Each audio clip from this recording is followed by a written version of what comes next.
You play it! We know it. Hello and welcome to ESR's Next Level Play podcast. We are your best source for all things gaming. Past, present, and future. We're going to talk about tournaments. We're going to talk about esports. We're going to talk about new game drops. We're going to talk about Web3. We're going to have a plethora of amazing guests bringing their piping hot insider knowledge. We're going to make bold predictions about the future. Yeah, and all of them are definitely going to come true. Uh-huh. Because the future of esports and gaming is right here. Right now.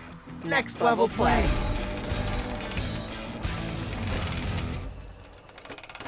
Oh, sing a song of Baldur, who founded Baldur's Gate. So, what's going on today, Sydney? Newcomers place a bet. Do you know that song? This is the part of every episode of Next Level Play I like to call Baldur's Gatekeeping of Marcus. Yes, I don't know that song. I don't. If you would simply play the game, Marcus. I would like to. I know I try to slip in Baldur's Gate into every episode. So subtly. Yeah. Everybody loves it. Today, we are going to talk about Baldur's Gate, my dream come true, because we're going to have on a guest today who you know, and I know. Yeah. And you know, kind of. We're going to have on our wonderful director, Chase, who was at GDC. Yes. We're going to be in talking. San Francisco. Yes, which takes place in. I learned that today. San Francisco. Yes.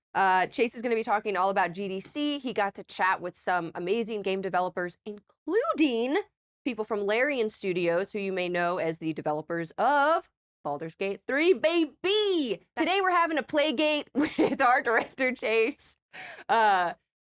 Does that work? I mean, Watergate implies there's some kind of like controversy. Maybe there is. Within. Ooh, okay. You just have to stick around and scandal. Find out. But that's coming later, yes. So stick around. But first off, we have some other hot takes coming at you. What are they, Marcus? Yeah. Well, we have a few topics. First of all, it's really nice to see you. It's been. You guys don't know this, yeah. but we were on a little break. There was very also brief hiatus. Very brief. Yes.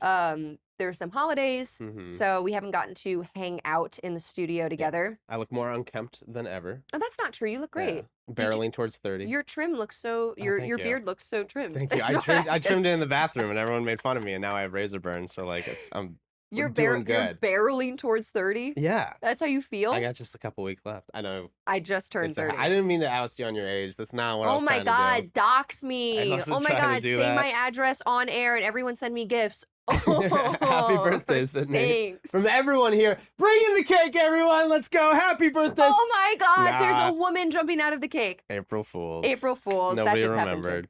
Happened. No, it's good to see you.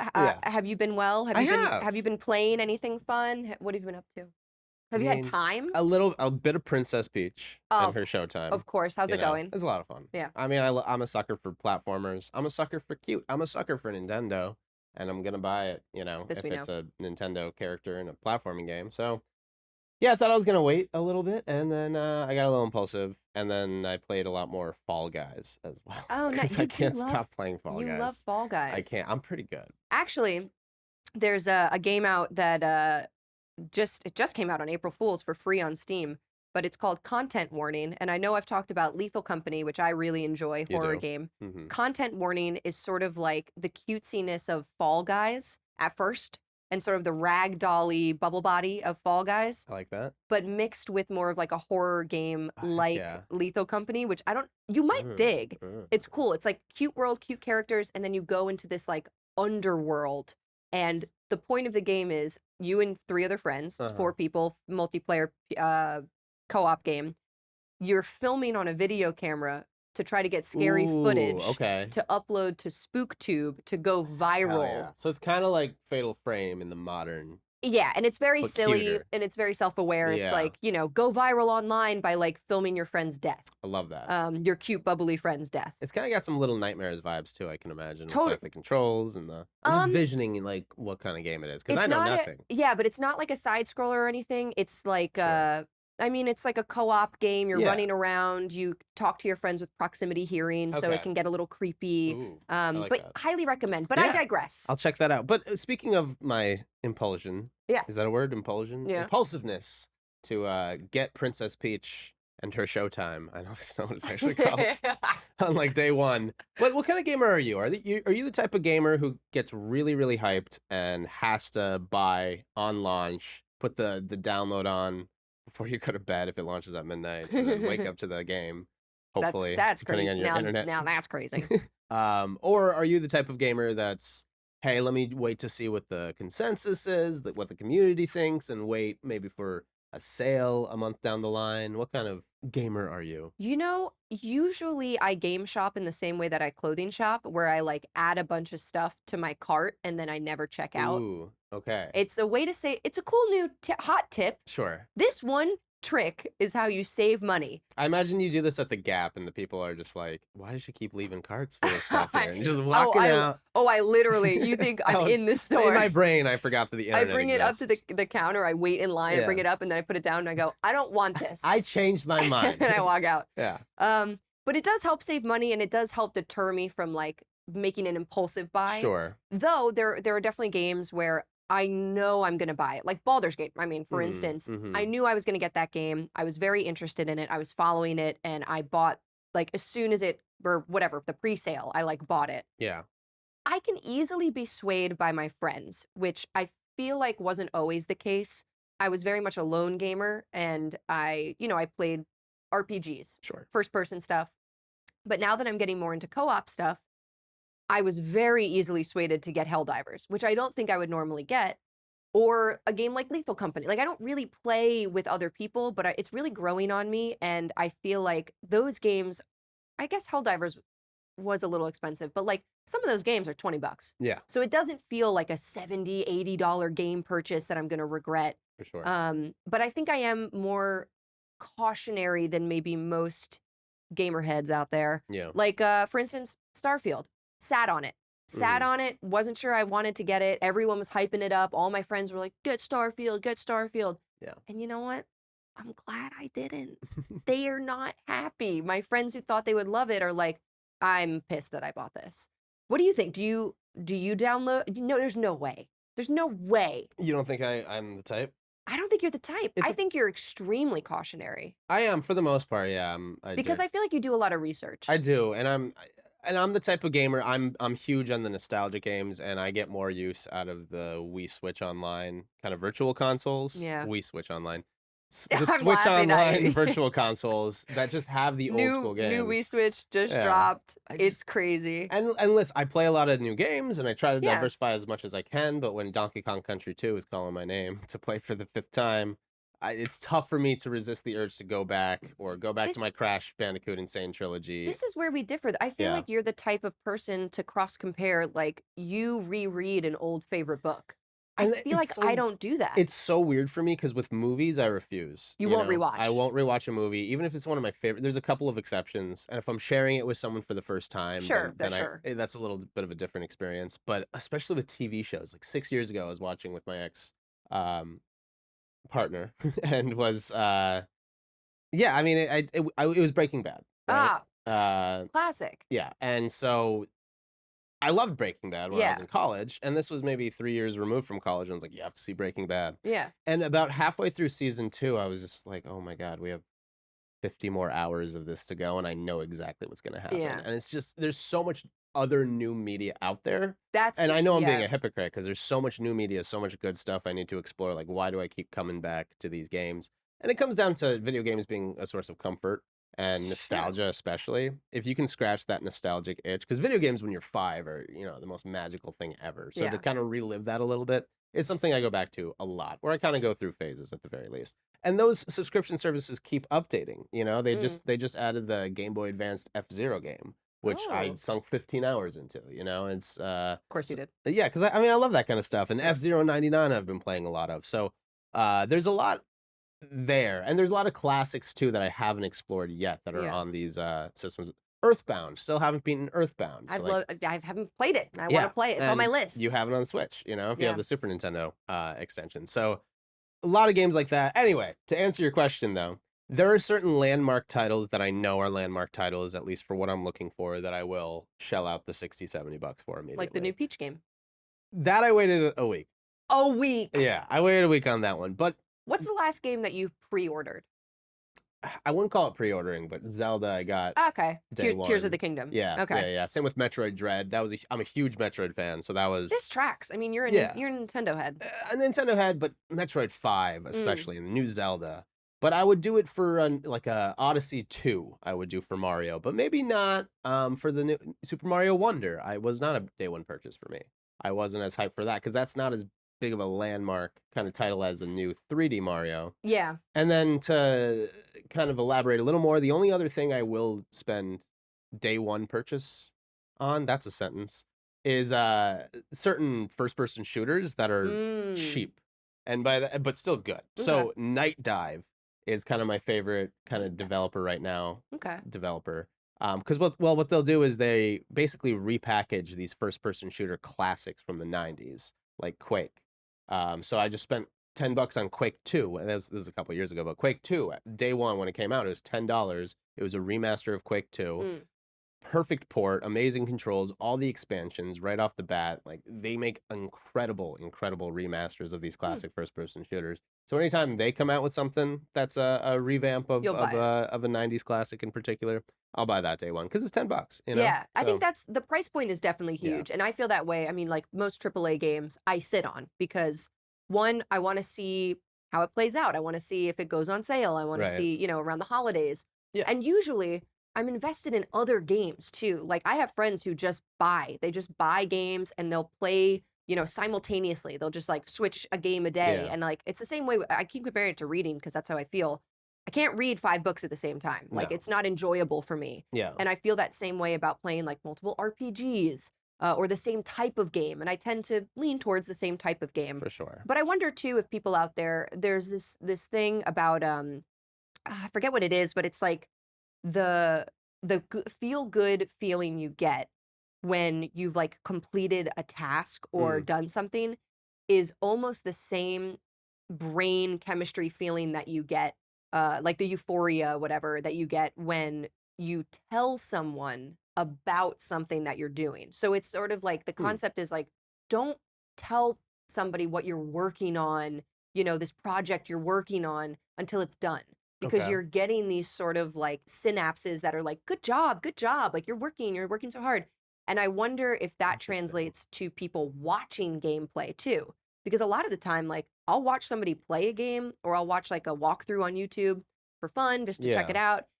And I'm good. Yeah. I'm like, I don't even need to play that game. Like that was awesome. I'm satiated. I'm happy. The game looks awesome, and I either know one, I don't have an interest in it, or two, I get the vibe, and maybe it's just not worth $80 for me and 100 hours plus. Yeah. Do you feel that way? Do you watch a game and then you're like, meh, I'm good? Somewhat. I'm not a huge viewer of streamers personally. I do watch a lot of sports. And yeah, I mean, I think there's a lot of similar psychology where when you're really rooting for a team, you feel invested. When Aaron Jones gets a touchdown, it's like, I got a touchdown. You feel a little bit of like, yeah, I did it. And when Aaron Jones gets tackled really, really roughly, it's like, ooh, you can kind of feel it like a little bit. And I think so when you see a streamer beat a boss, you're like, yeah, exactly, we did it. And then you're like, I don't have to do that. I totally get that. And again, I watch some streamers. I grew up, I watch a lot of Game Grumps. I still do to this day. I don't watch Twitch a lot in particular. That's rude. I'm on there. But just totally saying you don't watch me all the time. But for me, sometimes this might sound a little bad. I'm not some great gamer. I play on hard, but like other than that, I don't think I'm good enough to be streaming for people to be like, wow, this guy's good at games. But when I watch streamers, unlike when I watch someone play in the NFL, I watch someone play in the NFL. I'm like, I can't do that. Yeah. Especially basketball. I'm like, these, oh my goodness. Yeah. These men are much more talented and athletic than I will ever be. Yes, I'm not that tall. But with video games, I feel like sometimes watching something that I could potentially do. Yeah. I'm not talking high level Fortnite. Fortnite is Fortlife. That's what I always say. When I watch streamers, I'm like, I kind of want to jump in the action because I'm like, I want to take the controller. You're a real actor. I'm also the little brother, so I had to watch my brother play a lot and be like, can I play? And I get like 5 minutes. Yeah, anyone with older siblings can relate. So that triggers that part of the brain. I was thinking about that though with that question, like new games, like do you go out and buy them? There's new game, Dragon's Dogma 2. I'm sure you've heard about it. Have you seen any gameplay? Yeah. It looks, I mean, it looks really good. It had, great opening, great start. Yeah. But it seems to be falling into this pit trap of classic microtransactional in-game purchases that you don't necessarily, and I've talked to friends about this because I haven't bought the game yet for this exact reason. I was like, character creation looks fucking awesome. And then I watched gameplay and I was like, why is there so many microtransactions? My friend was like, you don't need to do the microtransactions, but then you gotta grind. Then you gotta grind and spend so many hours grinding just to get this whatever level up piece or this armor or whatever that's gonna allow you to be at the same level as other players. Yeah. To me, I get it. I mean, some people love grinding. I don't. I would like an even playing field, and I don't want to spend $20 to get there. Like in Helldivers, there's microtransactions, and I've even bought a few because I think I said, I was like, I want to support, I like the studio. I'm enjoying the game. Yeah. But for a new game that's as big as Dragon's Dogma 2, I'm like, why put that in there so early on? Like, why immediately make it a thing? I mean, I've thought about this, and money inflates. I'm gonna give you a real clinical answer. Give me the freakonomics. You know what honestly shocks me? If you ever, and granted, some of these are a little bit inflated, because of the type of catalogs they are, but go back to a Toys R Us or Sears catalog from the 80s and 90s, and I honestly was shocked at how expensive video games were. We're talking Super Mario Brothers 3 from 1988. For N64? I think 89, I mean, NES. Like, we're going way back. The catalog I saw was putting at $59.99. I think this was like a mail-in type of catalog, so probably $10 more than the extra price in 1988. Wow. Yeah, which is, or 89. I should know when Super Mario 3 came out. It was 88 or 89, but just crazy. And then to make it even worse, Legend of Zelda Ocarina of Time, which is 1998. I'm sure of that one. I saw it in catalogs. Chase is Googling furiously. I saw it in catalogs for $90 plus. No. Yes. And here's the thing. The cartridges themselves were way more expensive, which is why PlayStation games were $40 or $50. You're making okay. 40, I think, mostly was the average for PlayStation games. You bring up an immediate good point that was on my mind because, okay, yes, there certainly is causation for inflation and the prices to go up. Yeah. And if it was 90 then and it's still 90 now, 70 now, or 70. Well, and money's inflated a lot in the last 25 years. You make a great point that, like, what about all these online games? There is no physical product. There's no shipping. Yeah. There's none of that. So, like, there's a cost cut, but then you have to think, like, okay, but the studios are bigger. The games are bigger. Yeah. Like, they require more. Profits are bigger, too. But that's what I was going to say. I'm like, you always hear about game studios that are like, we got to cut costs, and they fire their whole staff. And it's really toxic and really bad, but there's more people playing video games. Yeah. So I'm like, yeah, and that's the thing. And the kind of point I'm trying to make is that video game prices have gone up a little bit slowly over the years. My GameCube games that I bought that I would save my money for were always $49.99, and it took a while for it to go up to $59.99. That was maybe 10, 15 years ago, especially for, I think, 360 and PS3 were the ones that kind of started that. And now it's starting to be where 70 is kind of the norm. But honestly, it's only increased really $20 in the last 25 years, and money's inflated a lot more than that. That's true. That's partly how I look at it. But another reason why that is because game developers realized, hey, we got these microtransactions. Mobile gaming really kind of paved the way for that. Yeah. So it's built into the price somewhat, where they expect to get a certain amount for microtransactions. And they have to strike a balance of how do we get these microtransactions from not just whale players that are spending thousands, but the average player is going to be incentivized to get $20 or $30. And that's where it bothers me, where it became not an option for cosmetics or a slight edge against grinding. It becomes, hey, you're going to have a bad time unless you cough up the dough. You're going to have a bad time for 50 hours. Yeah. Or just, like, buy this sword. Which I am very annoyed by, obviously. I hate microtransactions. Part of me just wishes they would raise the price of the game, honestly, but I'm a stubborn person, so I will grind for 50 hours just not to spend an extra $20. See, that's like how I feel too. Yeah. And also, yeah, okay, raise the price of the game. I don't like that either. But the game is already $70, yeah. you know, for Dragon's Dogma 2. Mm-hmm. So do you think it's ethically wrong for them to have the microtransactions? Because I don't think it's like morally or like ethically wrong, but I do think that they know exactly what they're doing. Yeah. And players of the game and purchasers of the game need to be aware of the level of, it's almost like next to the rating, you know, E for everyone, and then it's like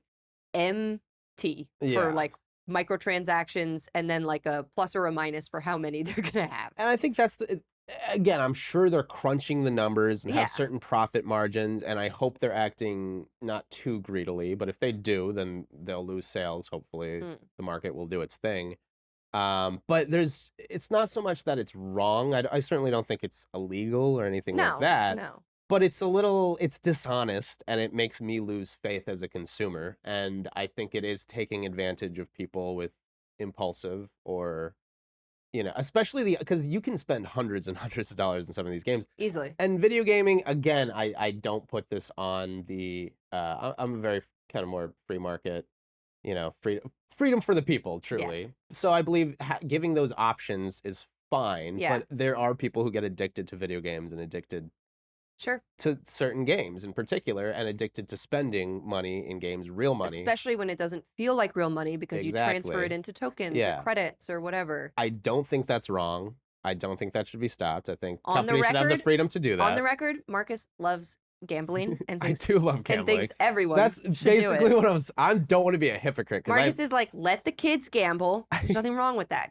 Give them daddy's credit card. I do impulsive things, and I like to gamble, and I want to be able to keep gambling. So I don't want to talk poo-poo against that. You don't want to stop that. But yeah, I mean, these games sometimes ruin people's lives financially. It does happen. So I think it's a little skeevy. It's a little skeevy of the game companies. There are so many games now where you can easily spend up to $200 on a weekend on. So if you're playing multiple of these games with these microtransactions, is the market getting too flooded with these huge titles? I don't know. Something to think about. Speaking of the market and new games, there's another new game that's not out yet called Stellar Blade. Yes, I heard about this. It looks pretty dope.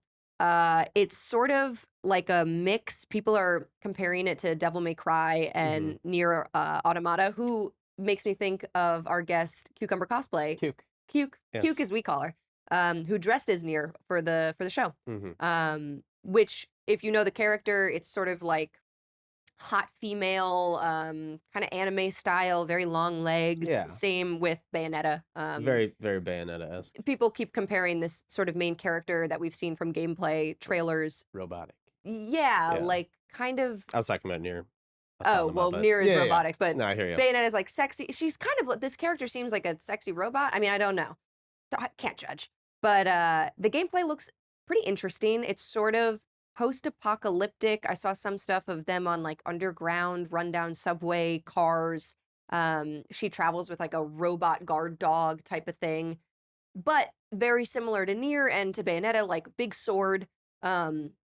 So the question, you know, is this like a copycat game, Devil May Cry? Hard to say. At this point, it's a new IP that hasn't been released yet, but it looks like a fun action game. Yeah. Do you enjoy those games, Devil May Cry's, Bayonettas? You know, I never got into that. I like the characters. I know the characters. I never got into the games and like finished the games. And maybe that's just a me thing. I'm similar. To me, they are modern day beat 'em ups. Yeah. You know, like your Double Dragons and Teenage Mutant Ninja Turtles. Yeah. Turtles like in Time type of thing. You walk around and then there's a new enemy and you get in, then it's all about the combos and attacking a bunch of, what do I call them? They're highly stylized action, like a Street Fighter game, or glamorous beat 'em ups. Like, I mean, they're hack and slashes. I think modern hack and slashes is kind of the most. Yeah. She does have accurate. a sword. Yeah. The original God of Wars, I think the more modern God of Wars have veered a little more into RPG land. Yeah, and more Uncharted kind of. Yeah, open world. I mean, this does not seem Resident like Evil 4. I don't know. Yeah, this doesn't seem like a open world game. No. It's very railroaded, and it is a hack and slash. Well, right. And those games to me are a little on the repetitive side, and I'm terrible at them too, so I think that's partly why. And I'll feel like I nail an amazing combo with Dante, and it'll be like C, and I'm like, okay, cool. Where they'll grade every combo. So this is my own personal bias speaking. It's probably not going to be a game I'm going to play a lot. Okay, but hear me out. Mm-hmm. All the enemies look like they have tentacles. Thoughts? Okay. Wow. We are. I believe we're discussing this game because the main character seems to be highly sexualized. Sexy. Which... What's wrong with that, Marcus? I don't think there's anything wrong with that. For me, it's not a selling point. Even when I was 14, 15, Dead or Alive, beach volleyball was not the game I personally was running out to play. I had some curiosity about Leisure Suit Larry. Because that's a fun point-and-click adventure where you solve puzzles while trying to get this hapless, I won't call him a young man laid. That's the point of the game, but done with the fun and whimsy of Secret of Monkey Island and whatnot. Great games, honestly. Leisure Suit Larry is legend. Highly recommend this game that I don't know. Yes, but that wasn't into like, I wasn't like, oh, jiggle physics. It was more like, oh my God. That's as like sexy as I needed my video games to be. Every mod that's got jiggle physics like in the prompt in the terminal, you know what's gonna happen. I did have Soul Calibur 2 though. Oh, dude. And that game I definitely played for guide me a lot more hours than I probably would have otherwise. So many outfits. Yes, Ivy in particular just blew my mind. We've talked about Ivy because Ivy was like my favorite character. I think everyone had a sexual awakening if they played Soul Calibur or Soul Calibur 2. I know I did. The ninja girl with the 2 little swords. Yes. What was her name? I mean, Ivy she had was the tight red jumpsuit. Sorry, Ivy with the chain whip sword. Oh, I know. Believe me, it was an awakening. The leather suit. How did they put that in a T-rated game? The ponytail with Link like right next to. Because it was incredibly jiggly. Let's be honest. You're bringing up a good. We're joking a lot, but basically, you know, with this new game, there's not a controversy, but everyone's kind of like, okay, another overly sexualized female protagonist in this game who's running around, you know, and like, jiggling. There is nothing wrong with having hot characters, male, female, whatever, non-binary, like a hot character. Objectively, you know, that's a hot character, whatever. And people cross compare to like Hollywood, and I'm like, yeah, there's plenty of hot actors, and they are constantly objectified. Yeah. You know, like in films, by photo shoots, paparazzi, like it is sort of the cultural hub of being like the lead is that you might be objectified. You know, as soon as you put yourself online, you could be objectified. I think that is inherently wrong, and I think it's bad, obviously. I don't think that it's right to sexualize a person. You know, it makes people uncomfortable. It's weird to do in most cases. Yeah. But I think on the opposite end of that, having a sexy character is fine. Yeah. Sexy people exist. Yes. Like that's just, it is what it is. And personally, as we've just said, I'd love to play a sexy character. Me too. You think that I'm not changing the clothes in every RPG character I play to immediately like the sexiest armor I can find? It's fun. Especially when it's a fictional character. Yeah, like nothing matters. I know in Skyrim, I would just like wear my sexy armor, go find my wife and ride a horse. I just wanted to like be gay and ride a horse in Skyrim. And you get to do that. Yeah. And I think that's like a wonderful aspect of a game. I think the difference is having the option, and this is similar to the microtransactions, you know, conversation, having the option to get sexy clothes or like be, you know, voluptuous or like change your body type. I think that's really fun. Yeah. I think when you make the entire premise of a character like that they have boobs and a butt that jiggles, I think that is very flat and boring and one-dimensional. And I don't, like you said, like I don't think that entices people as much as people think it does. No. Maybe some, but... Maybe some, but to me it doesn't. It's just, I love the outfits and I love the characters. And the fact that you could dress somebody up is fun. Yeah. We want depth. I want depth. All of it. We want depth. What do you veer towards? Do you veer towards sexy when you make a character? Oh, 100%. Yeah, because some people don't. Some people are like, I want this to be, you know, like realistic. I want them to have scars and like, you know. No, not me. I usually make a female character and I usually make them as sexy as possible. Yeah. Yeah. And they always have glasses. What? Everything else kind of changes. Whoa, I feel like I'm learning so much about Marcus's psyche. They always have glasses? Always, yeah. And if there's no glasses, do you mod in glass? No, I don't want to go that far. There's always options for glasses, though. But, yeah, okay, Somebody out there watching is like, yes. Thank you. The women I've dated know that I like glasses. You're a glasses guy? I'm a glasses guy. I whip glasses Not out. exclusive. I've dated plenty of people without glasses, but... Good to know that you don't discriminate. No, of course not. But everyone wears glasses. I think most people wear glasses at least every once in a while. I'm always like, I like this very much. Anyway. I don't think I always choose... I'm trying to think now. I'm like, I have like one... I will say, there's a hilarious mod in Lethal Company.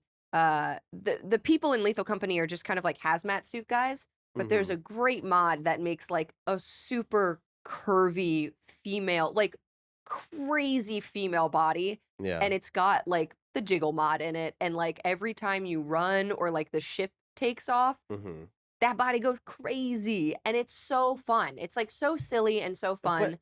And you can change your suit. Yeah. Like you can change out of it and you don't have to deal with that. Like, you know, it doesn't become it's not the premise of the game, right, is the point. You know, it's like a fun add-on. I think my opinion as a white straight male is really important. Virtual quiet down. Right here. So like a man is talking. No, I consider myself pretty open-minded. And I've done my occasional share of virtue signaling here on Next Level Play. But when it comes to this topic of very sexualized characters, I don't think we'll ever live in such a progressive world where sex doesn't sell. It always will. TNA will always sell. It just I don't think that's a bad thing. It's not a bad thing. I don't think it's like that's it's part of human nature, I think. Yeah, it's also then you start getting into like these weird morality talks where it's like sex equals bad or like being sexy let's equals be sex positive, bad. But then it's a weird situation. I think people are kind of close-minded if they want no sex at all in anything that they consume, because it's just not the way the world works. And also like if you don't like the character or you don't fundamentally agree with it, you don't have to play the game. Like it's okay. And Baldur's Gate, for instance, we've been talking a lot about female bodies, but there's a lot of genitalia options for men. That's great. For men in the game. I love that. Honestly, not that many genitalia options for women in Baldur's Gate. Wish there was a few more, but that's okay. But I think like that's like a fun turn on the head where it's just like it's not even about like the sexiness or whatever. It's just it's giving you options. Yeah. Like I think the more options we have, the better, because people like to make characters in their own image, in like an imagined fantasy image, and that's the point of playing, you know, video games. Yeah. It's an escape and stuff. So I say, go ahead, go crazy, indulge, jiggle. Yeah. And obviously, there's a fine line to everything, but sure. And I think this character, is there? Oh, I mean, but take a look. Go, you know, like go watch some gameplay of Stellar Blade. If you think it's a cool game, great. When it comes out, you should get it. If you think the character is like, I don't know, too sexualized, let us know. I'm curious. I wasn't like blinded by the sexualization. I was just like, oh, okay, like another kind of character that's in this sort of vein. Right. Is that an earthquake? Yes. That's an earthquake? What else could it be? I've never experienced an earthquake. Neither have I. There was one in New York a while ago. I think it's passing. We caught it on camera.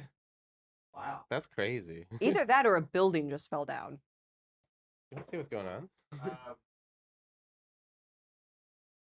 I want to see what's going on. Unless there's something crazy going on. That's the only thing I'm thinking. That was way too much rumbling for a truck passing by. That was not a truck. That sounded like a train was like half a block away. Okay. Oh my God, it was an earthquake. Yeah. Yep. That was crazy. My friend just texted me. Whoa. Holy shit. That was crazy. I felt that. I can't wait to watch my real-time reaction and be like, wow, your fight or flight is pretty fucked because you just sat there and went like this. I was very confused. Anyway, this really puts a lot into perspective. Video games don't matter. Go kiss your family. Just kidding. I hope my cat's okay. I know, like my house. We are wrapping it up though because we were almost done. I think we can end on that note. A few minutes. We do? Yeah. Oh, what do you want to talk about? Y'all were totally acting like we lived in LA. Yeah. I know. I'm like. I mean, I've never felt a building shake I've like that. literally To be never. fair. I was just thinking the other day. I've never felt an earthquake. I wonder what that's like. That was a dramatic shake. I feel like I manifested this. Yeah. If it was any worse, I think I would have been significantly scared. I would have been like, "Fuck you, Chase. I'm going outside." I'm out. Let's talk about Ark, the animated series, which, if you want, somewhat unceremoniously dropped Paramount Plus. Yeah. Surprise release, as has been marketed. Why do they keep? This was something that was supposed to that was first announced in 2020 at the Game Awards. 2020 was kind of a rough year. So was 2021. So was 2022. Yeah, and then we didn't really hear much about Ark, the animated series. Yeah, it fell off. And I think Ark, the video game, kind of waned in popularity, continued to wane in popularity. Because to me, this was never a huge franchise, personally. And the show drops, and it has a star-studded cast. We're talking Vin Diesel, okay? It's a family show, okay? Michelle Yeoh. Who I love. Russell Crowe, David Tennant, Gerard Butler. Yeah. Jeffrey Wright. Carl Urban. A lot of... Elliot Page. Malcolm McDowell. Why is Malcolm McDowell so far down on this list? I know. The man's a legend. They should be higher. Ugh, anyway. Big budget, clearly, on this show. Yeah, a lot of big stars. I don't see anything other than a big old bomb. You don't think it's going to do well at all? Who cares about Ark? I know. Sorry, no offense. No, that's really mean. To me, the surprise release doesn't feel like a purposeful viral thing.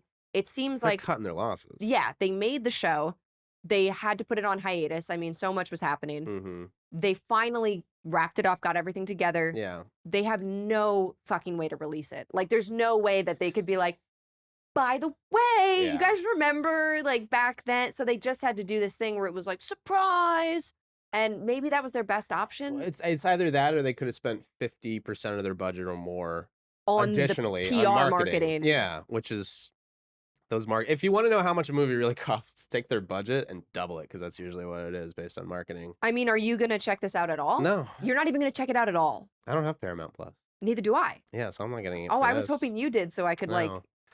That's the issue too. It's like the expansion of streaming services create moments like this where even if somebody was like, "Oh yeah, Ark, like I wanted to watch that." Yeah, it's a good game, by the way. I'm just being a hater. Yeah, but still, like if you don't have Paramount Plus, I don't think anyone's gonna seek out that streaming service to see this show now. Well, and since the success of Last of Us, even though this clearly was in production for a while, and the Halo series, which is also Paramount Plus, I believe. Yeah, it is. Master Chief from that ad. Right. And Fallout is coming up soon. Yeah. Which we discussed the trailer a few weeks ago. And honestly, looking forward to it. Looks really, really good, honestly. So it seems like the market is opening up for successful video game shows, but they're jumping the gun, I think, a bit on Ark, the animated series, when we're still in Halo territory and Fallout, these huge franchises. Yeah, it does seem like an odd time to surprise drop it too. I wasn't even thinking about Fallout, but especially with that too, like that's a big competitor. I mean, if this was a Legend of Zelda or Baldur's Gate, sure, or even Diablo, type series that just drops out of nowhere, people I think would be very, very excited. But I just don't think the hype is there for the franchise. This feels like when we talked about Borderlands, where it's like, okay, Borderlands movie with a star-studded cast, but it's like, okay. I have a slightly hot take, too. Oh, boy. Yeah, you got 2 minutes, Marcus. Wrap it up. Small hot take, and maybe this is the pretentious film asshole in me. You need to, like, straighten your collar. And I'm a gamer as well, and I love video games, and I love movies. There are actors that will sell a movie ticket for me. But as a gamer, I kind of couldn't give half a shit if an A-list actor is in my video game. I think it can kind of a novelty, and when it's done occasionally, like with Keanu Reeves in Cyberpunk, that was really example. cool. That was really cool. But I don't know, and I know this is a TV show, it's totally different, but the fact that they're just loading these stars, it was like with Michelle Rodriguez trying to sell Skull and Bones. I'm like, it just almost seemed like pandering, where why would you pay this actress all this money just to tell me to go buy a video game? I know this is different. It's a TV show. Yeah. Totally different. But if I was a fan of the series arc, I wouldn't be like Vin Diesel. And Vin Diesel fans, I don't think will jump into this series of a game that they've never played. Diesel fans. Not even Vin Diesel fans, and definitely not Malcolm McDowell fans or Michelle Yeoh fans. Honestly, I adore both of them. Perhaps for Michelle Yeoh, I will like look at a trailer. Honestly, she kind of is selling it more than anyone. Yeah, I bet. Yeah. Well, I mean, I feel like we're ending on like a note, but that's okay because we have our wonderful guest coming in. Yes, we do. Who's actually behind the camera right now. Is it actually a guest? If only we had a camera to spin around. Is it actually a guest? We're more the guests. We are actually, and he's kind of our boss. Yeah. So I guess our boss is coming in for a peer review. So good luck. Don't be your normal self. Anything. Be better than your normal self. Put up a little. Stay tuned. We're going to be talking to Chase about Baldur's Gate, a little bit of GDC sprinkled in. So stay exactly where you are and don't move. All right, I'm going to look outside. Yeah. I got to go look. Shit was crazy. And the winner is Baldur's Gate 3.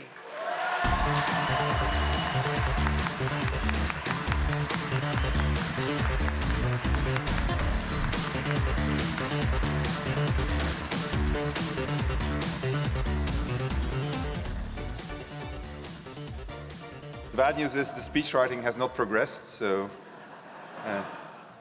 and I really I need to thank over 2,000 people who worked on this, other than these fantastic people and the 450 people within Larian. I'm always afraid if I do that, I'm going to have to wrap it up. We've been in a cave for a very long time. You can maybe see it, working on Baldur's Gate 3. And coming here, and really in the last months, as we've been getting rewards for the work that the team has been doing, we had a lot of people come to us and tell us how much the game meant to them and how it changed their lives. And just walking here in San Francisco, there were so many people that came to me, which is sometimes problematic, but it's been incredible to hear players' experiences. And I think that is the biggest reward of them all, is to hear from your players that they're having so much fun, what it means to them. And I think all of you have that when you make your game, and you get players that come to you and tell you, hey, that really meant something, or that gave me a moment, and that was at the time that I needed it, you were there. I think it's the biggest reward of all, biggest reward of all of them for game developers. And so you should thank all of yourselves for creating that and giving that to the players. And we are just but an example of what you are all doing together.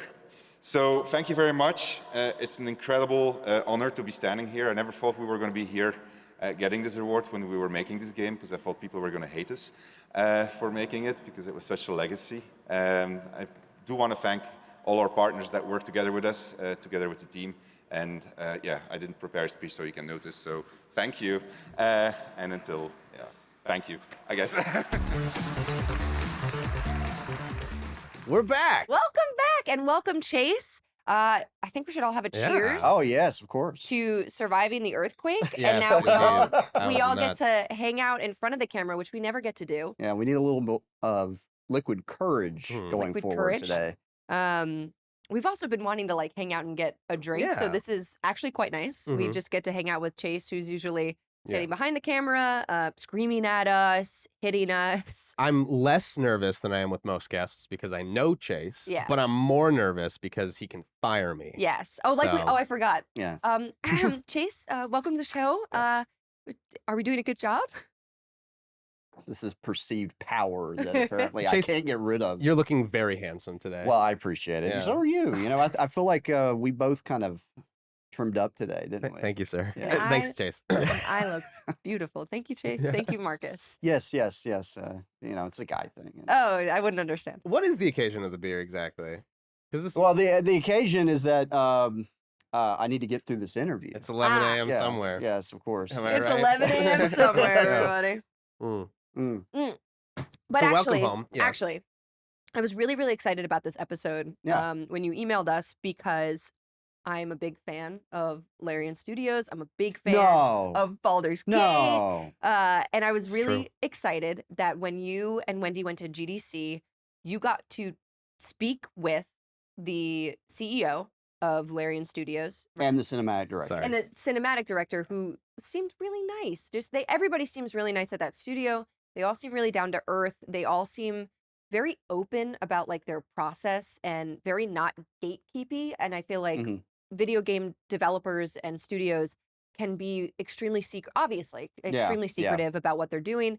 But I don't know, they just seem really wonderful and very open to the public and very front facing. What was your experience? Well, first of all, maybe we should talk about what GDC is. Yeah, sure. It's the Game Developers Conference over in San Francisco. Oh, it's not Games Done Quick. It's done with a quick. Yeah, that's my bad. So Game Developers Conference is probably a bit different than most gaming conventions that people think of, like PAX or like Gen Con, PAX Unplugged, E3. I mean, it's basically just a huge convention of people who like to make games, and also people who are very much making games, like in the industry. So it's pretty cool. There's a lot of sessions. I didn't count how many sessions there were. There was a lot of rooms to go to, a lot of talks. Is it a big convention? Very big. Yeah. The show floor was a lot of booths. You had Apple there showing their Apple Pro Vision. Wait, did they have games? Were they like? I think they had demonstrations. Okay. They did it last year too. Interesting. Yeah, I've never been to this convention, and I've never really experienced this like back end side. I feel like everything that I'm involved in is very front facing. It's like hosting, or I get to play video games and I stream them and it's really fun. Yeah. But rarely do you kind of get like the insider view on the developers and getting to meet with them and like go to these booths, because I imagine it's not like, I was going to say like B2B. It's not like business to business, but it's more so like developers who get to meet and like, I don't know, geek out over the games they've created. It was very geeky. Oh, yeah. It was so geeky. And that's kind of my question. Sure. But is it open to the public in the same way that... Could you buy a ticket? Most of the kind of people that would go there are people who like, they want to learn. Okay. They want to learn. They're like developing developers. Like they're developers themselves, That's so cool. But there's not a lot of people in cosplay other than yourself, of course. Just kind of watching. There was somebody I met at GDC who had cosplay on. And her name is Anna. She was from Brazil. Oh. And she had an interesting story because in the session that she attended, they were talking about the journeys of, Brazilian people, gravitating toward game development. So she has her own like virtual reality game, and she dressed up as the character. I loved going to game conventions and Comic-Con and stuff like this, dress up. And then when we had to show our final project at the graduation, and it was at Videogame in London, and it was this big thing showing our projects, and I thought, it's a game convention. I'm gonna dress as Shira. And I thought, wait, this doesn't make sense. I'll be showing my game, and why you dress like Shira? And I thought, oh my God, I have to dress like my game, of course. I said, okay, I'm gonna start games, and I'm gonna learn this. I don't know nothing about anything, how to make this. And then I joined the SAE in London, and it was 1 year of games programming course, C++, hardcore. And then I realized, okay, I'm more of a game designer. Then I managed to enter a master's degree at the NFTS. It's not NFT. It's the National Film and Television School. Every year I have a new cosplay. Every game we release, I have a new cosplay we do for the game. This one is more cube shape because we released with Atari last year, the last episode, this Pixel Rip 1978. After people see you, they don't forget and they recognize you from far away. So it's kind of like I'm a walking booth. I think every developer should be doing cosplays. I don't know why. I'm the only one here. I hope the future is going to change.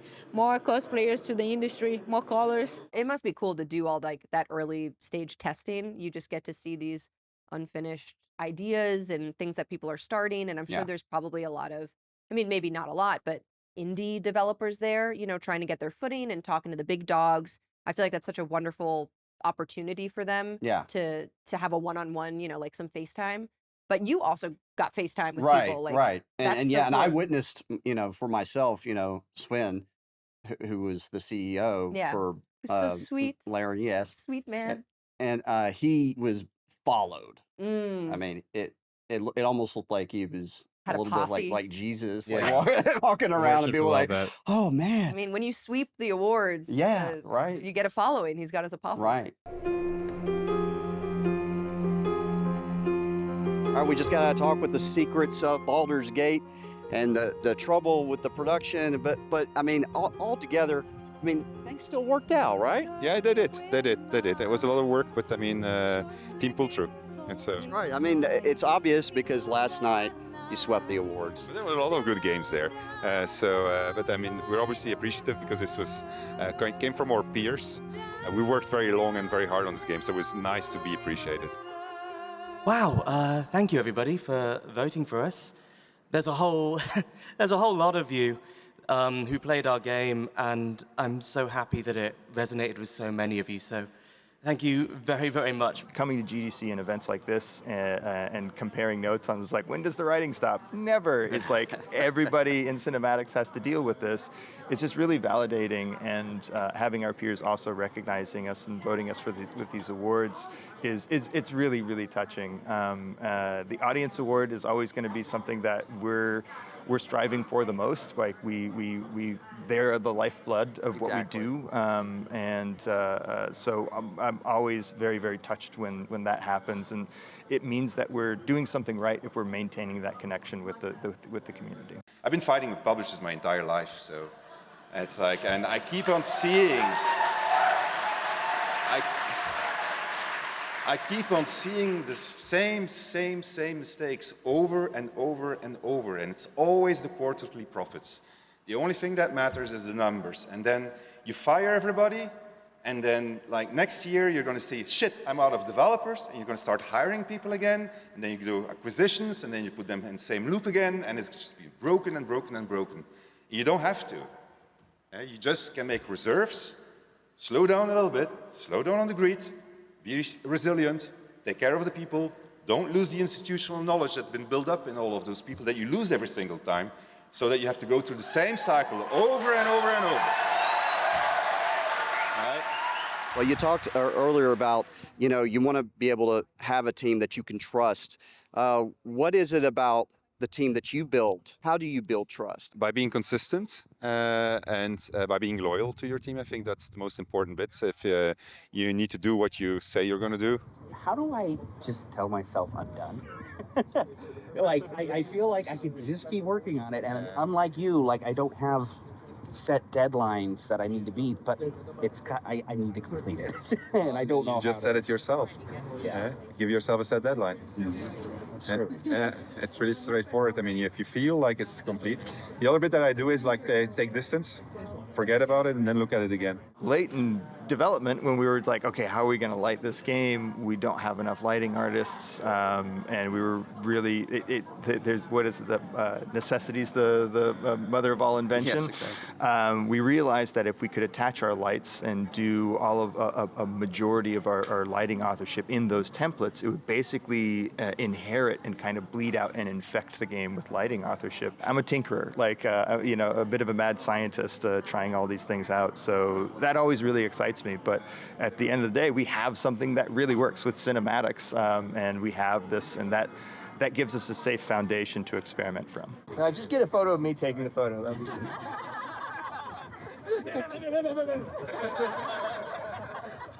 So I'm not sure if you know Space Bards. They're like a little group that sings songs about BG3. You should look them up on the internet. They have a song which is called Fuck Wilburn Bongle. It's fuck Wilburn Bongle. I don't give a fuck about this motherfucker's problems. The count of 3, we're all gonna yell Fuck Wilburn Bongle. Let's go. 1, 2, 3. Fuck Wilburn Bongle!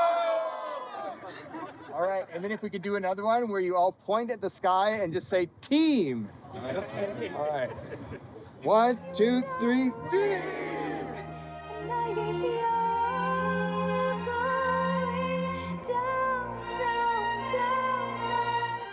Making games is hard, it's messy. You're making games for players, so think about your players. Treat them with respect. If you do those things, you should be okay.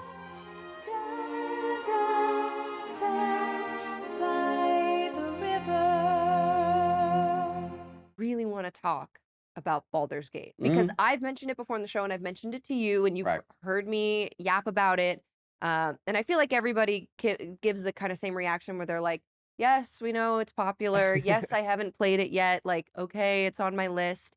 But now having gone to GDC, where I believe they won even more awards, right? I think they won 3 or 4. It's insane. 3 or 4 awards. But, you know, the biggest award that they said was the most important was Audience Award. Oh, interesting. Yes, because they said that we make them for the players. Yeah, I mean, they won Game of the Year, but... Yeah, they won Best Game, but they were more interested in that. It's so like them to say that the Audience Award... They're the best! They're the best! They just see... I mean, that's how they got the money, I too. know, I'm but... sorry, but... I'm an asshole. But... They made an amazing game. They care about the consumer. I've said it before. Marcus is like, well, until I play the game, I'm against it. I'm like, I just, you know. I know you don't care. How bad's the microtransaction? There's none. Exactly. That's why I like them. Okay. They're great. So you do like them. Yeah, because they know how to please the consumer. They know to get more money. They know who their consumer is. But it's also good faith. If you make an amazing product that everyone buys and enjoys, like that's the best you can fucking do as the producer of anything. And also, when you talk to the cinematic director, like these are artists, you know, like they are making art that they really want people to enjoy. That is the whole. It's like being a musician. It's like being an actor. You're 100%. like, I'm making this stuff. My only goal is that people like it, or at least check it out. You know, like whether you like it or hate it. Yeah. So I appreciate that they feel that way, and it's not just like a greed thing. And making real art to me is so much better than any kind of pandering to to anybody that is clearly just corporate trying to be like, we're so good, give us more money. I'm curious though, when you went to GDC, was it a goal to like cover Baldur's Gate, or did you just get there and you were like, whoa, we have to cover Baldur's Gate because it's so big? Well, we were actually at GDC for a completely different reason, but we decided, you know, let's do what we can. Last year, we did a whole documentary at GDC for Web3 gaming, and this year was like Web3 gaming was gone. Really? Yeah, because I don't know, I guess the investments dried up. Yeah. GDC last year was all about Web3 gaming. Interesting. It's a very interesting 180. Like within a year. It was. Yeah. Yeah. Makes you think. Yeah, it does make you think. I wonder who the investors were. Yeah. My thought is, I think the gaming market, more than any other market, is incredibly reactive. Where it's these big companies that don't maybe completely understand gaming, that see something's maybe getting popular, and they jump to it. It's a trend thing. Yeah, absolutely. You know way more about this stuff than I do. Well, I mean, we were trending it too. I mean, we were, of course. We were like, what is Web3 gaming? Like, let's find out more of it. And then, it looked like it was just going to take off or something, but it was just like wet blanket. But that is interesting that Web3 was like non-existent. I wouldn't say that it was non-existent. But not enough to... Actually, what was funny was that Avalanche had a booth. I think it was Avalanche.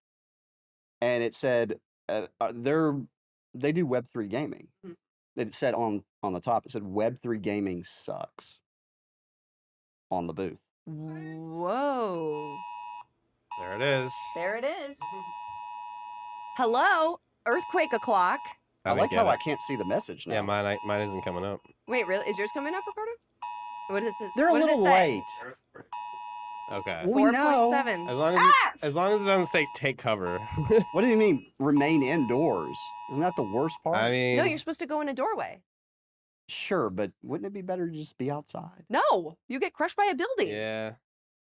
That depends on where you are. Oh, anyway, guys, mine hasn't come yet. Cheers, so everybody! Cheers! Earthquake! Cheers! Famine! 40 years of darkness!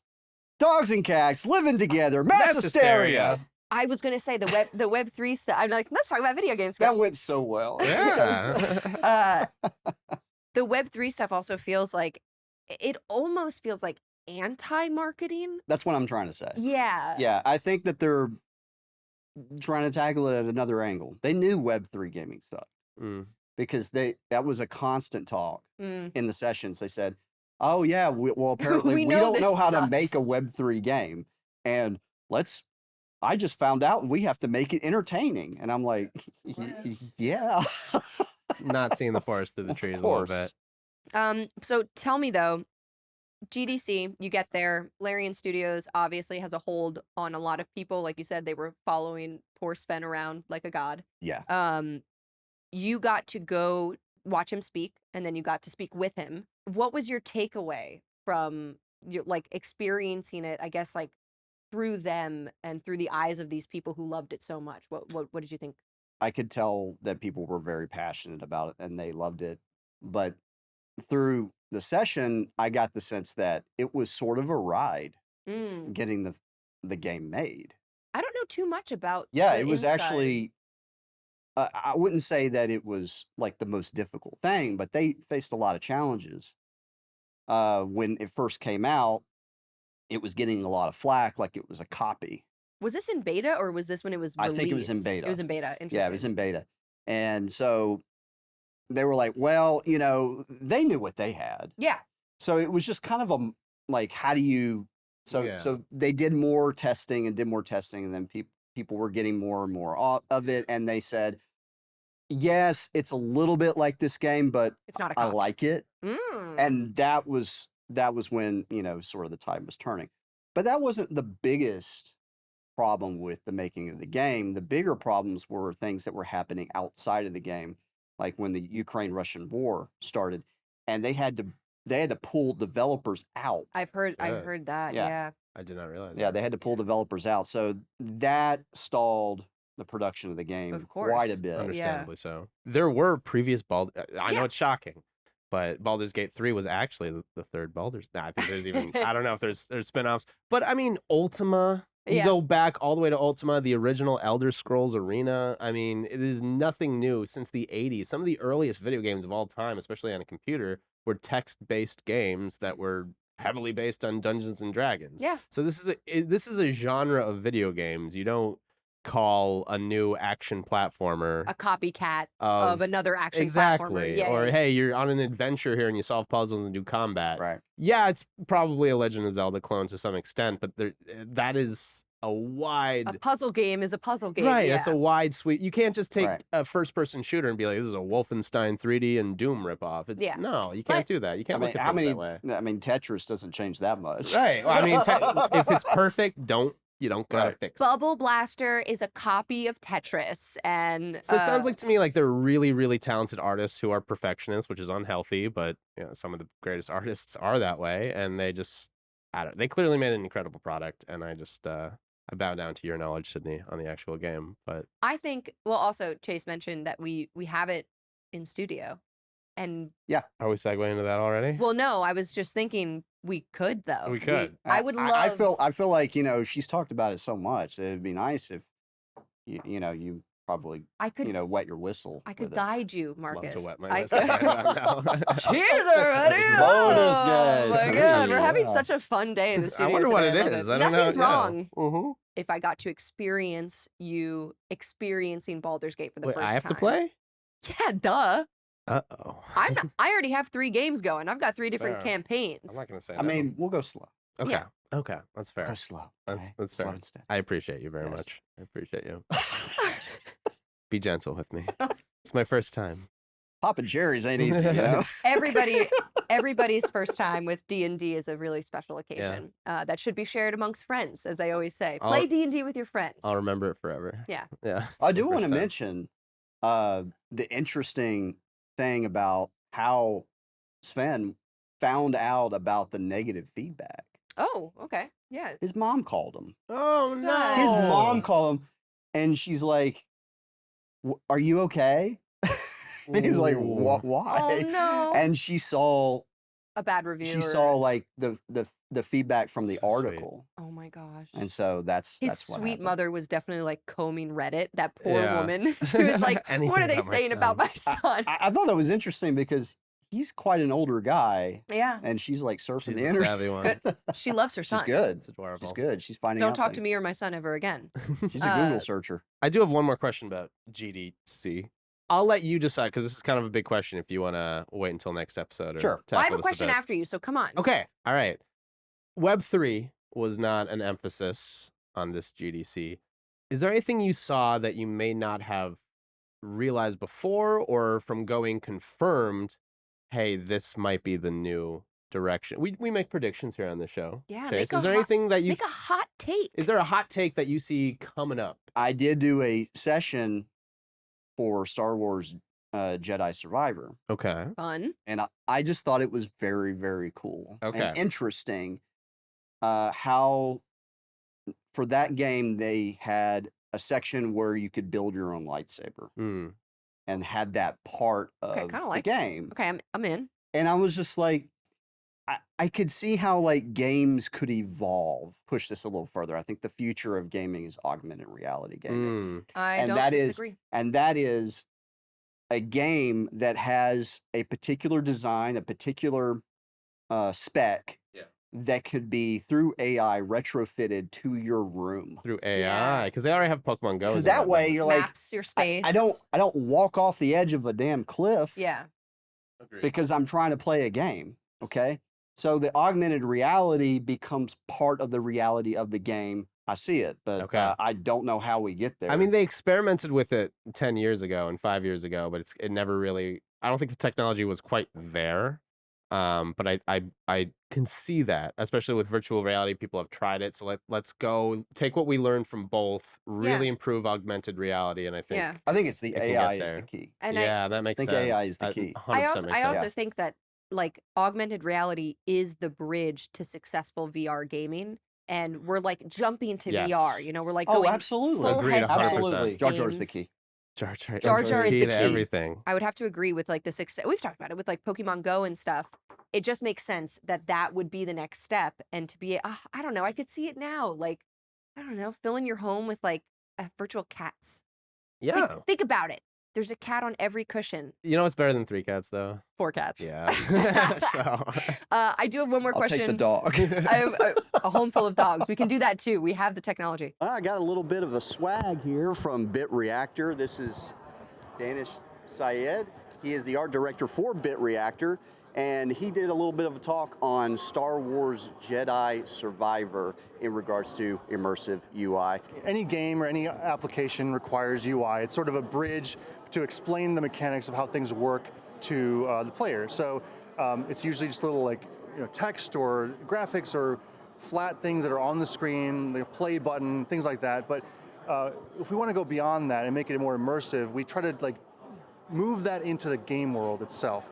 And so if you're looking at a map, like making that map a hologram that the character actually looks at as well. So it's bridging the gap between the player and the character so that you're actually kind of doing the same thing, and it makes the whole game feel more immersive as a result.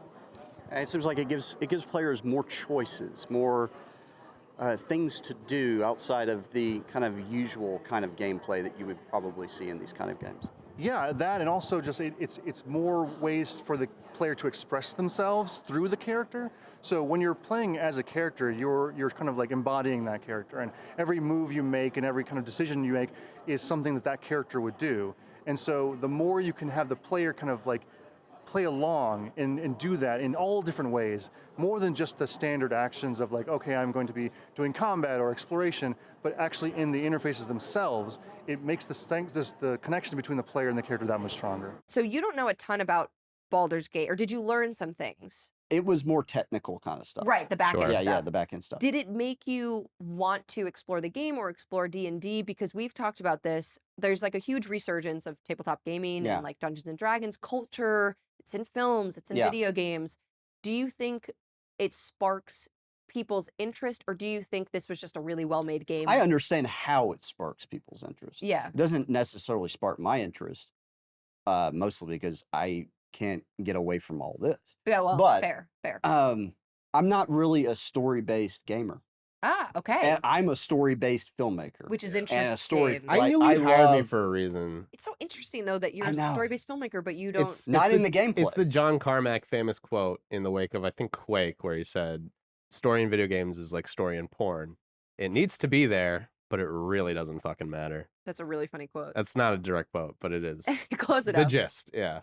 Sorry, I've always kind of agreed. People are gonna murder me. I disagree wholeheartedly. Everybody go off. I don't think. I mean, games should have story in them. Yeah. I would rather them have story. But as far as me as a gamer, it's not for you. I just don't like gaming. It's like it's a compartmentalization thing. When I want to watch a story, I don't want to be a part of playing it. I want to see it unfold.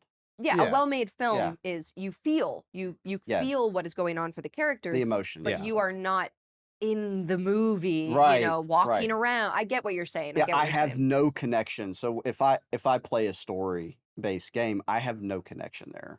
That's like, interesting. Like even a morality. I know how because I disagree a little with that. Yeah. It's all right. Yeah, you talk about how like. You know, I like to play these kinds of characters and what it's like. For me, I'm like, that don't mean anything to me. Like when I get into that character, I'm still Chase. Okay. So interesting. Like there is no, there's no feeling of anything. That's so interesting. It's tougher and tougher to completely put myself in these video game worlds. The older I get, it's harder for me to use them as an avatar and truly feel like that character. For sure. But I can still put myself in those shoes. For me, it's like a narrative structure thing, which is why I prefer film. Yeah. But there are certain narrative video games where I definitely feel like those characters. I feel like Joel in The Last of Us.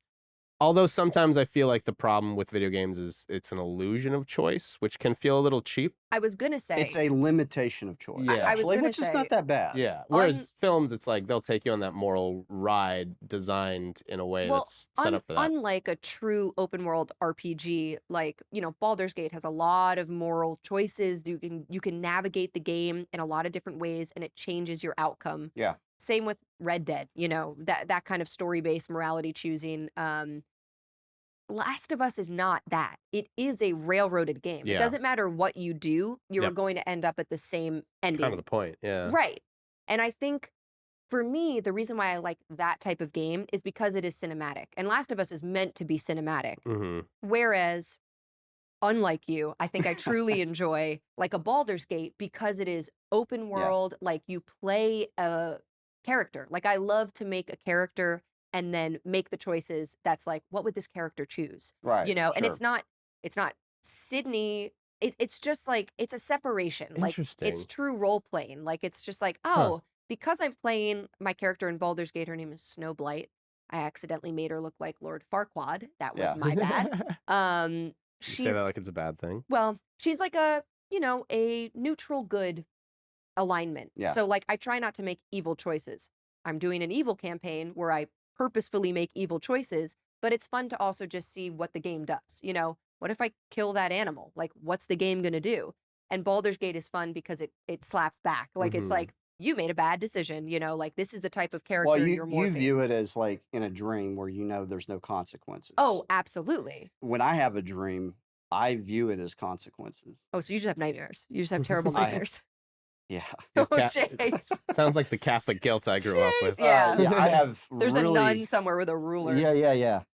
So you don't like to play games pretending to be somebody I like else. to play games for challenge. Okay. Yeah, so I view games as challenges. Me too, So you know, I love Mario. Yeah. You don't like do you like shooter games? I do. You do? Okay. I do. But I don't. Yeah, I kind of. Isn't that I get interesting? No, I get rid of them. Isn't that interesting? Yeah, but I get rid of that. Yeah. No I do murder. Get rid of that. Murder doesn't exist when I play. It's more like target practice. Yeah, it's Sure, like paintball. I know. Whatever you need to sleep at night. Yeah. I mean, I was a huge fan of Halo 2. And, oh, word. Yeah. And Modern Warfare 2. Yeah. Everybody. Those were my games. Yeah. So. But I see what you're saying. There's definitely like different strokes for different folks. But I do think it's really cool to hear about the behind the scenes. There are reasons why I love Baldur's Gate, but it's fascinating to learn like the processy of them making the game that I have come to love, because I'm sure it was not, you know, the bones of it were not what it ended up being. Yeah. You guys both play those types of games in different ways. I use them kind of as therapy. I'll make my avatar, you know, super hot woman with glasses.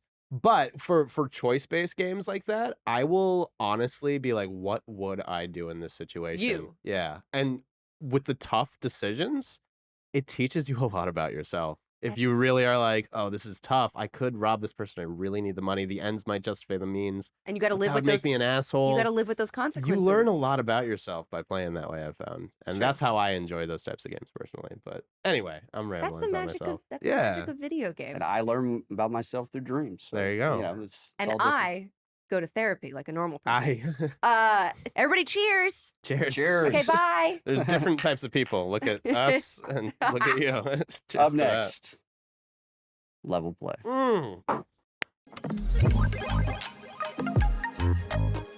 This is the part where I watch and I laugh. Okay.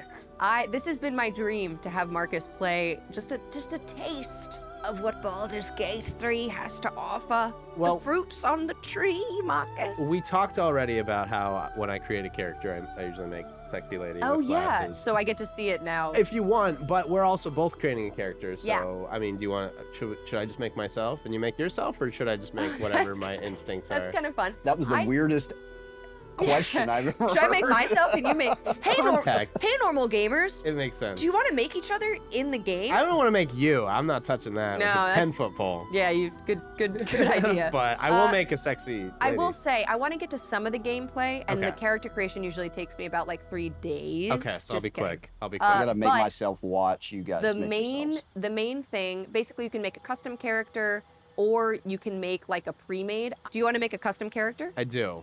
Although Shadowheart is pretty hot. You were just on Shadowheart. She's a pretty hot character. I want to be. Here's the main thing. So this is based off of D&D. Is that Legolas? Basically. There's elves. This is based off of D&D. So you have your race. There's like elf, tiefling, drow, human, Githyanki, who are like alien creatures. Wait, what the hell is that? What? That. Ooh. Githyanki, that's a tiefling. They're like devil characters. The Githyanki is like an alien. They live in the astral plane. And then you have your class, which is, you've heard all of these before probably. Sorcerer, warlock, wizard, you know, you got your spellcasters, and then you have your big hitters, like a paladin, a fighter, a monk. The cleric is like a healer, the bard, you know, is a musician. Right. So a lot of it just comes down to like, are you gonna be a tank? Are you gonna punch and hit and use a big sword? Yeah. Or are you gonna be a spellcaster and probably have like a weaker armor class, a weaker constitution maybe. Got it. So I'm just gonna make a whatever character because I've played this game. So how many characters are there? Oh, it like infinite. Well, that can't. That you can make. You mean? Yeah, that you can make. I mean, you can do any combination of a race and subrace and a class. So like. Well, how specific does it get? It gets very, very specific. Wow. So let's say I pick a dragon type character, a dragonborn. Yeah. There's even different sub-races. Black dragonborn, blue dragonborn, brass dragon. You get different spells with these like different sub-races. And then I didn't even pick my class yet, you know? So there's a lot. There's a lot of options. I look at stuff like this and I'm like, how do people even create a game in such a limited time? I mean, and it all pulls from D&D 5th edition. Like it literally is a Dungeons and Dragons 5th edition game. It's just amazing that they were able to do it so well and so completely. Yeah. Mocha. Mocha. Are you making yourself? Wait, is that? I'm not making myself. I'm trying to make a female. That's Oscar Isaac. That's Oscar Isaac. That's Oscar I'm Isaac. trying to make a female. You're trying to make a female? And it's not letting me until I adjust everything else. Aftershocks may be felt. Aftershocks may be felt. New Yorkers can just so continue you usual know, activity. Oh my. Never heard of an earthquake. Up. So here I am, identity, female, right? I changed it to... No, go to female and then go to body type. I did. Oh, okay. So it has to be this body type. Yeah. So the game is really progressive in that way. Like you can be sort of whatever identifying I body understand. and then gender versus I got it. That sex. makes sense. Very open. Very open game. We did turn nudity off though. Sorry, fellas. We didn't. I'm chaste. Yeah. We couldn't expose Chase to that. Yeah. What's a nude? What's a nude? Wow.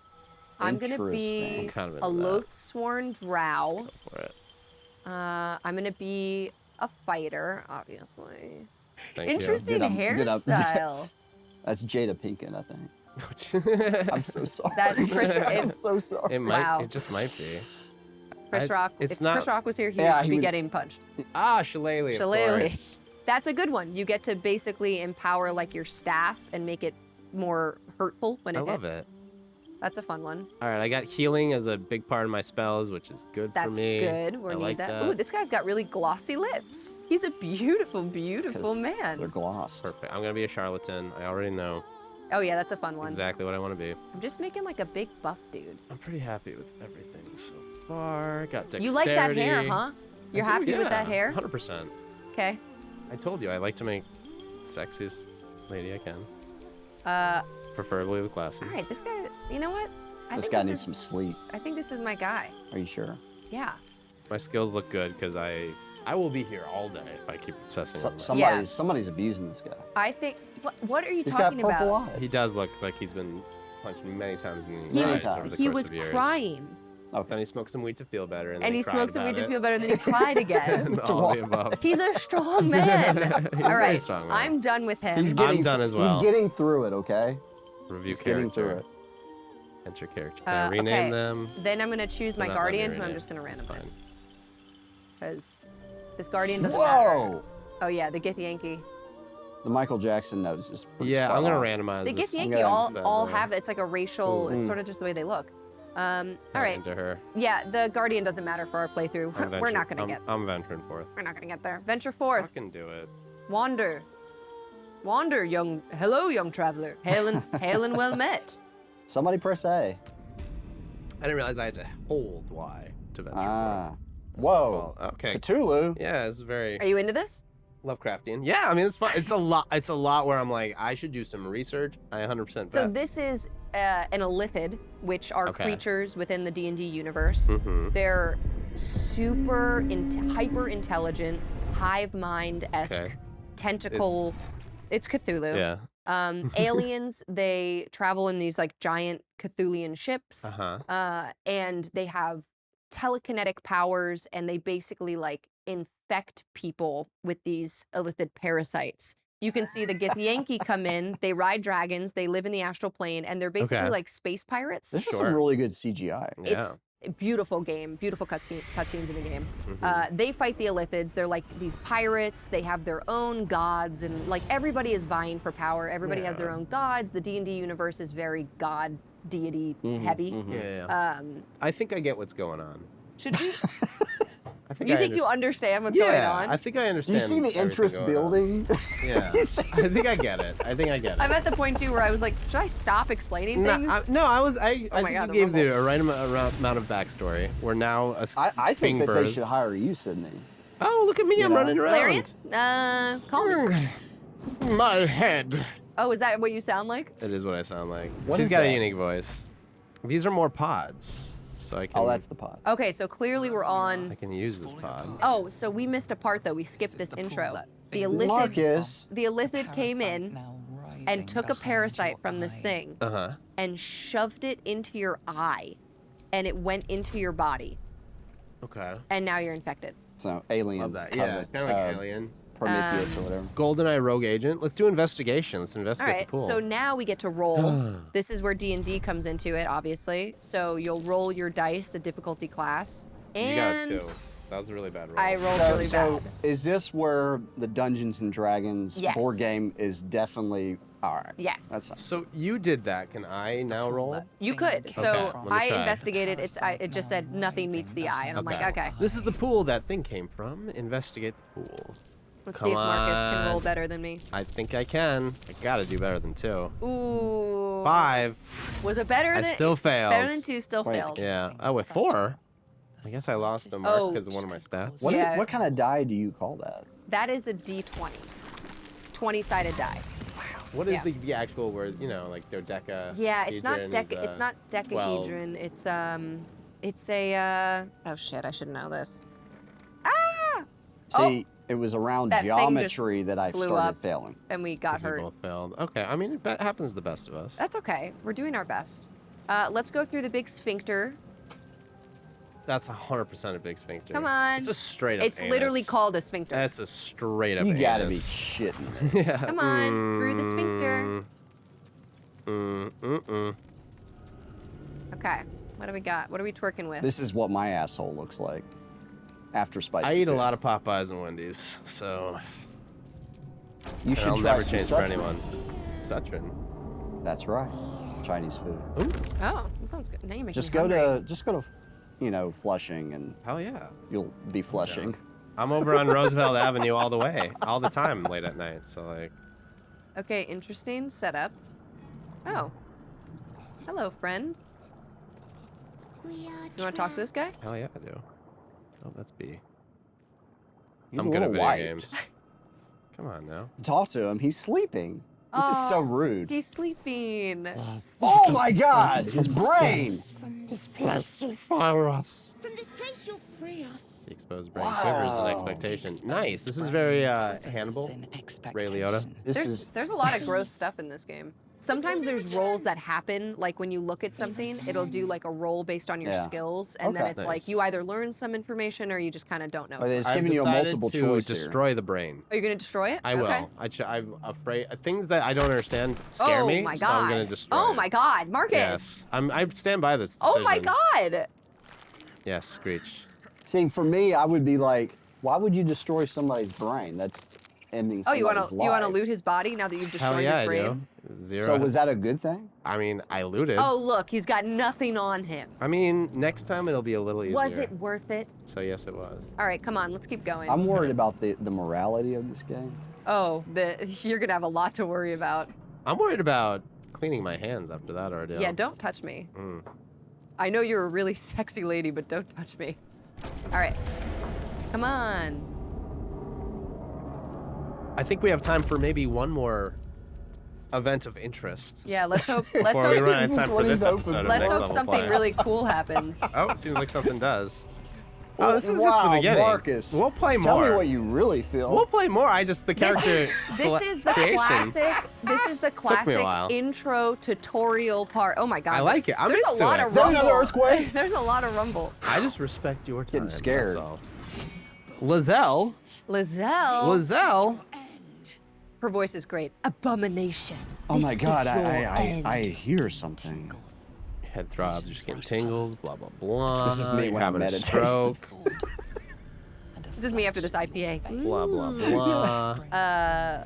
You choose this one. All right, so she's like, you're a thrall. Mm-hmm. So she got infected too. Within days Sure. will be mind flayers, which are the illithid. Okay. Oh, how do you fight? So, this is great. This is the turn-based combat, Okay. which is also D&D. You roll for initiative, so you're up first. Okay. So you basically Doing that. you can move, like you have all these action economies at the bottom. You have your action, a bonus action, and your movement. Okay. And then you have spell slots. So depending on the type of character, you might cast Ray of Frost. You might move up to them. If you're a wizard, you might not want to get in the mix. You have your Shillelagh. You could cast Shillelagh and then hit them with it on the next round. Okay. Oh, because it's a bonus action. So you could cast that and then hit them. I did that, I think, but I don't know if it. And then you should be able to main hand attack. Yeah. Oh, I can't. Not enough. Not enough resources. So I should end my turn now. Yeah. Got it. I think I'm doing great. You're doing great. Okay, so now it's my turn. This reminds me of Shining Light. Just gonna take all this guy's loot, and I'm gonna end my turn. Respect. So you see how they use that outline so that you understand what you're controlling. Yeah, and you understand, like, can I make it to this character or not? You're So not it's like wasting. glue. Okay. All Come right. around, whatever. I'm just gonna, Might as well finish the battle, murder right? these imps before Marcus gets to do anything. Yeah, I don't get to do nothing because I'm just a stupid druid human. That came out weird, and I didn't mean it. Don't worry. Funny, he doesn't look Druish. Oh my God, I do love Spaceballs, but that's exactly what I was trying to avoid. Spaceballs is such a good film. It's the best. All right, I'm just gonna kill these imps for you, Marcus. No worries. I Took care appreciate of you that. for doing everything. But this is a great example of why you have I like can a live it. mixed party of people. You Sure. have a Yeah. fighter. You have a spellcaster. Wait, how many people can play? 4. But there's mods where you can have In the board game, how many people can play? as many as your DM can handle. My only trepidation is I made the character, we explore like 5 feet, and then we get the. Yeah, I know. Okay, Record us all right. going and end the Perfect. episode. Yeah, all I right. will say that there's more horror here than I thought there would be. It's sexy. It's horrific. Maybe we'll play it again. So thank you so much for listening. Stick around though. We're not done. We have our post-market news. Keep going. Yeah. Welcome to Postmarket News with our frequent guest, Samurai! It's a trademark song. You can't use that song without. They don't know what I was doing. I did it so bad that no one has any idea. I was gonna take your lead, but I didn't know I don't know where what we my were lead- going. I didn't know how to follow. We started a tango, and I dipped, and you spun. I fell. And yes. Are we all familiar with the Cyberpunk game? Yes. Cyberpunk. Marcus, provide some context. Cyberpunk 2077. What do we need to know about this game? Keanu Reeves. Yeah. Are you saying one thing and I say another thing? I mean, that's all the context you really need. No, it's a futuristic Western RPG, open world-ish, first-person shooter, online, AAA extravaganza, shitty launch. My prediction today is that there will be a Cyberpunk DLC. Ooh, another one? Another one. Ooh. Another one. The first one was quite good. It was the really first one good. was quite good. There will be a Cyberpunk DLC in the next 6 to 20 months, and it will be called Cyber Drunk 2077. The only way you will be able to play this game is if you install a breathalyzer tube into your console or PC device, and you are at a level of acceptable inebriation. You blow into the tube, it sees that you are sufficiently intoxicated, and then you are permitted into the game to play Cyberdrunk 2077. Crack a cold one, let's go. What BAC would you need to enter the game? What's the level? 8 to 10 beers level. Whatever that translates to. Yeah, I only know it in level of beers because that's what Samurai drinks. I thought you were gonna say 8%, and I was like, you'd be dead. No, not percent. Not percent. I think Nobody will be permitted to die, but you need to at least maybe 5 to 6 beers, depending on your So time. well above the legal limit. This game will dissuade drunk driving because you'll be blowing into the console so that you can solve cyber crimes in the console while drunk, but you're not behind the wheel. That's actually not the worst idea. This is not all ages, I assume.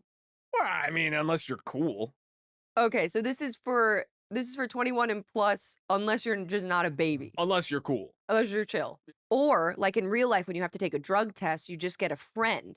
Oh. So you just get a friend. Or bring a cool friend Bring over. a cool friend. You invite your cool friends over. Yeah. And you're like, I can't play this game because I'm a loser. Yeah. But my cool friend is wasted right now. Will future DLC include urinalysis? It certainly could. I've been saying for years that more video games require urinalysis. I've been saying this for years. Everybody, Samurai, what do you think? Samurai, what are your hot takes? Mario Kart, we need pee. Halo, we need pee. Fortnite, we need more urine in the game. Well, I appreciate your analysis, Thank you. Samurai. Thank you. Oh no, we're out of time, Sydney. Oh, I guess we have to wrap bummer. this. I have more games that need more pee. Oh, I need Samurai, more. thank you so much for Crash stopping Bandicoot. by. Thank That's you. all the time we have today Mario on Next Party. Level Play. Stay tuned next time for more hot takes, more predictions about the future, more guests, and yes, more Samurai predictions for the future. Mortal Kombat. See you then. P fatality in Mortal Kombat. We're talking CS:GO, but it's PS:GO. I don't know. Fuck Wolverine Bongo. I don't give a fuck about this motherfucker's problems. And yet he wants me to solve them. Everybody singing, got a full ensemble. It's fuck Wolverine Bongo. I don't give a fuck about this motherfucker's problems. And yet he wants me to solve them. Everybody singing, fuck Wolverine Bongo. Should've stayed in the Underdark, little bitch. You don't deserve the sun and stars. If it weren't for me, then all your plans would come apart. You'd be in a cell smelling like a ton of farts. You'd still be an inmate, you little ingrate. I don't need your XP, I've been straight. When I see it, it's on sight with the drop kick. Lil man with big plans and you not slick. Oh, you want me to get real rowdy and blow up the steel foundry, but after I do all that, you still pouty? I'ma leave you rotting as a carcass, pissing on your corpse, saying this one for Barkus. You're such a fucking asswipe, you can't even do these terrorist acts right. Any last words, better think quick. Guess you got an iron hand, but a limp dick, bitch. It's fuck Wolverine Bongo. I don't give a fuck about this motherfucker's problems. And yet he wants me to solve them. Everybody singing, got a full ensemble. It's fuck Wolverine Bongo. I don't give a fuck about this motherfucker's problems. And yet he wants me to solve them. Everybody singing, fuck Wolverine Bongo. Hey, fuck Wolverine Bongo. Hey, fuck Wolverine